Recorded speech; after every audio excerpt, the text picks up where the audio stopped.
एक छोटा सा आइलैंड है, लेकिन पूरी दुनिया की ताकत इस पर टिकी हुई है। अगर कल सुबह चीन ने ताइवान पर अटैक कर दिया तो सिर्फ एशिया नहीं, अमेरिका, यूरोप और यहाँ तक कि इंडिया सब खींचे जाएंगे इस जंग में।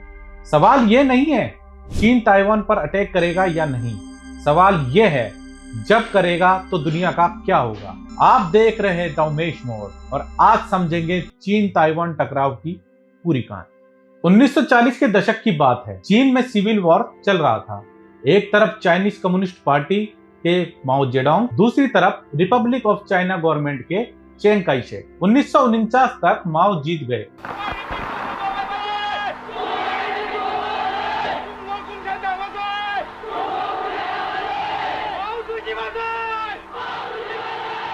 और कम्युनिस्ट चाइना बना पीपल्स रिपब्लिक ऑफ चाइना। लेकिन जो हारा वो ताइवान भाग गया और अपने साथ लगभग 20 लाख लोग लेकर वहीं से खुद को असल चाइना मानने लगा। तभी से चीन कहता है ताइवान हमारा हिस्सा है, ताइवान कहता है हम अलग देश है, और दुनिया कहती है। शुरुआत में अमेरिका ने कहा यह चाइना का इंटरनल मैटर है, लेकिन 1950 में कोरियन वॉर फूट पड़ी।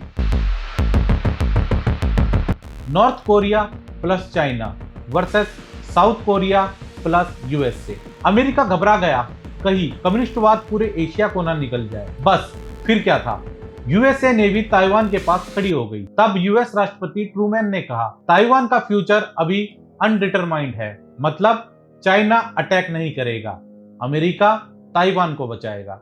यही से ताइवान बना चीन और यूएस के बीच का चेस बोर्ड। 1960 में एक बड़ा धमाका हुआ।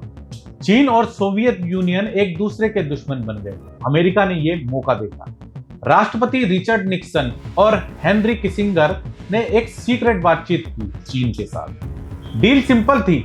अमेरिका बोलेगा there is only one China, China बोलेगा अभी ताइवान पर अटैक नहीं करेंगे।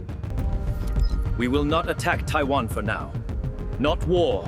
नतीजा, चीन को यूनाइटेड नेशन की सीट मिल गई। अमेरिका ने ताइवान से ऑफिशियल रिश्ता तोड़ दिया। यूएस आर्मी ताइवान से निकल गई। लेकिन एक ट्विस्ट था, अमेरिका ने कभी ये नहीं बोला कि ताइवान पर हमला हुआ तो हम मदद नहीं करेंगे। इसे कहते हैं स्ट्रेटेजिक एम्बिग्यूटी। ताइवान ने सोचा अगर मेरी डिप्लोमेसी कमजोर है तो इकोनॉमिक स्ट्रॉन्ग बनानी पड़ेगी, और फिर ताइवान ने बना दिया दुनिया का सबसे powerful semiconductor hub, TSMC, Taiwan semiconductor manufacturing company. दुनिया के 70% एडवांस चिप्स, यूएस के fighter jets, AI, mobile, missile, camera सब ताइवान के चिप्स पर ही चलते हैं। अगर चाइना ताइवान ले लेता है, यूएस की टेक्नोलॉजी घुटनों पर आ जाएगी, वर्ल्ड इकोनॉमिक्स हिल जाएगी। इसलिए ताइवान सिर्फ एक आइलैंड नहीं, ग्लोबल जुगुलर वेन है। चीनी राष्ट्रपति जिनपिंग साफ बोल चुके हैं ताइवान को चीन के साथ मिलना ही होगा, चाहे ताकत से या शांति से। आज चीन रोज ताइवान के आसपास मिलिट्री ड्रिल करता है, fighter jets air space cross करते हैं, साइबर अटैक, इकोनॉमिक्स प्रेशर, सब कुछ। और ताइवान के लोग, सर्वे कहते हैं मेजॉरिटी चीन के साथ रहना ही नहीं चाहती। यानी टकराव सिर्फ सरकार का नहीं, वहां के लोगों का भी है। अगर चीन ने ताइवान पर अटैक किया तो अमेरिका इन्वॉल्व होगा, जापान इन्वॉल्व होगा, यूरोप प्रेशर में आएगा और भारत भी चुप नहीं रहेगा। ये सिर्फ चीन ताइवान वॉर नहीं होगा, ये वर्ल्ड वॉर की जंग होगी। इसलिए दुनिया हर दिन बस एक ही चीज कर रही है, टाइम बाय करना। ताइवान का फ्यूचर सिर्फ आइलैंड का फ्यूचर नहीं है, ये डिसाइड करेगा कि दुनिया रूल से चलेगी या पावर से। आपको क्या लगता है, वर्ल्ड वॉर 3 का समय आ गया है?